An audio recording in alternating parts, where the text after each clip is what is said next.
Hello again. Back. This was my third video. I'm in the back of the truck, so I apologize if the video was a little bit dark. Plus, I'm dark skinned too. So, better get into it. This is basically going over my third week here. They're gonna tell you. I think they tell you even before you get here. In order for you to get your CDL, you have to have your permit for a minimum of 14 days.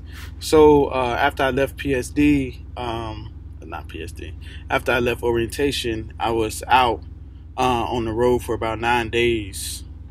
So I got my permit on a Wednesday, came back to Springfield last Monday. So a few days after my last video, I came back. So I think the 19th.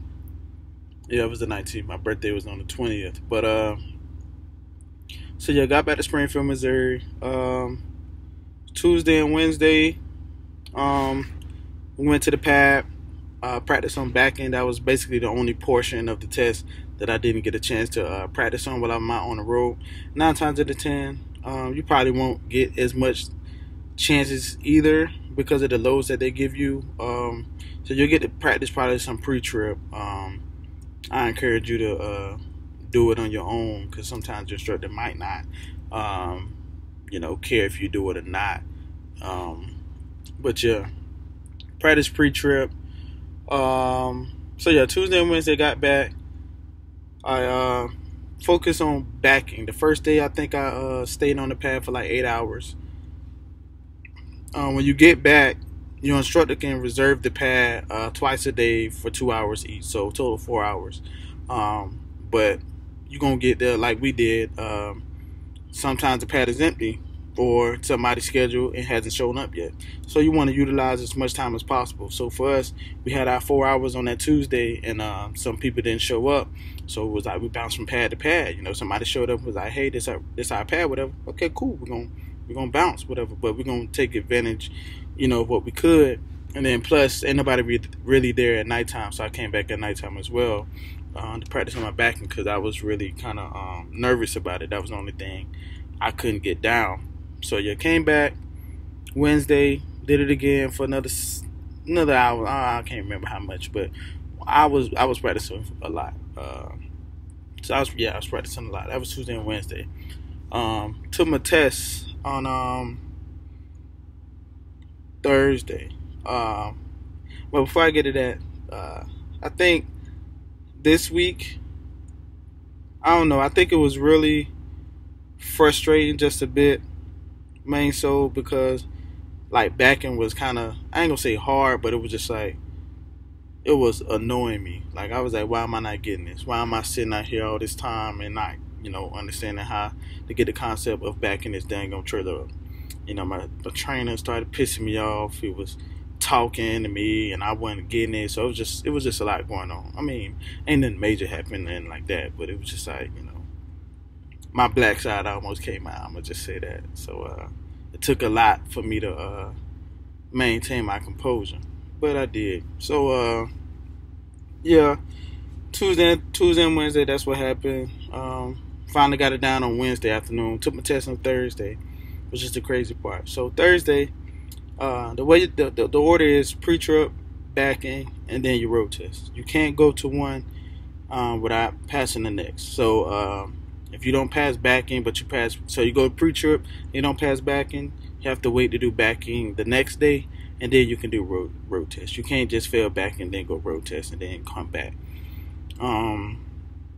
So yeah, Thursday took the test, passed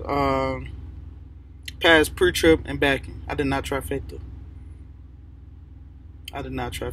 And the reason I didn't was because I took my road test, right? Besides, of course, I got some minor points. I left my blanket on too long. I coasted, right? So this truck, it's a KLM truck. I was getting on the interstate. It was kind of during the beginning of the road test. And the guy stalled, right?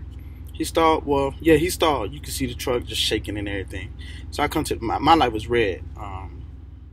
So he stalled and he ended up stopping because he ended up getting a red light and ended up stopping right over the white line or whatever, somewhere in the intersection. I felt as if I can make the turn, which I did make the turn. I cleared it and everything. But apparently that was an unsafe maneuver. That was an avoidable accident, excuse me. A lot of things could have happened, so I lost a lot of points on that. So that combined with the other minor points that I did lose, then pass my road test. That's almost unheard of. Because once you get past pre-trip and back end, most people gonna tell you it's a shoe in for you to pass the road test. Like even if you practice on the automatic and come back and practice on manual for a few days, you can pass the road test. The back end is probably like the toughest part. And yeah, I passed back end, didn't miss not one point. I passed back end with like flying colors, like they was all surprised and shocked and everything. So yeah, and I missed a few things on my pre-trip. Still past that. Long as you get them ad break, I ain't gonna say long as, but for the most part, long as you get them ad breaks done, long as you make sure you don't miss any part of your ad break test before you say, this concludes my NCAP inspection, you most likely gonna pass the pre-trip. They don't even ask you to know all the parts. They're gonna tell you, this is my belt-driven alternator, my gear-driven air, compressor, or my gear-driven power steering pump. They're not gonna say you need to know all those. Of course, you want to know what you're looking at, but the examiner gonna tell you, as long as you point at it and tell them what it's supposed to be doing, like is this supposed to be locked, is this supposed to be not cracked, is properly mounted, secured, and everything like that, you're gonna pass. So there was some things I got the couple. When I did the pre-trip, I did the well, they decide you can get a full pre-trip, but you have to do everything. I didn't. I got the engine compartment, coupling, and you always have to do the lights in the NCAP. So I did the engine compartment and then the coupling. During the NCAP, I forgot to do my windshield wipers. I don't know how, but I forgot. But anyway, I passed. Whatever. Passed backing, failed road test. So I was very, very pissed because I was like, I had been out on the road with a manual truck. I'm driving a manual truck. How the heck can I fail my test? Oh, the road test while driving a manual, but whatever. So took it again Friday, passed. Passed with almost no points. So that was cool. So once you pass, that's when it's time for you to become an actual prime employee. I actually got this hat. They give you like this checklist. You don't have to do nothing with it, but like Miss Linda Brown and this lady in the Twig office, they kind of sign off on it, whatever. You take this to the Prime store, turn it in. You tell them what division you are in, and they give you a free hat. You're not gonna get the Nike hat, of course, but they're gonna give you some nice. It's a decent selection of hats. But yeah, so you get a free hat. But once you pass your test, they give you this pink slip. It tells you your score, what you passed, what you didn't pass, whatever. You hand that to Miss Linda Brown. She's gonna get you on the computer. You're gonna do your I-9, W-4, everything like that for taxes. Then you're gonna go to the Twig office, which is in the same building, right behind Miss Brown. Twig office, that's the transportation worker identification card for like getting into ports and everything. That takes 2 weeks. That ain't free. Just to let y'all know, that ain't free. They're taking out your check. It's $125. $125 some change. Come out like $62 some change for your first 2 checks.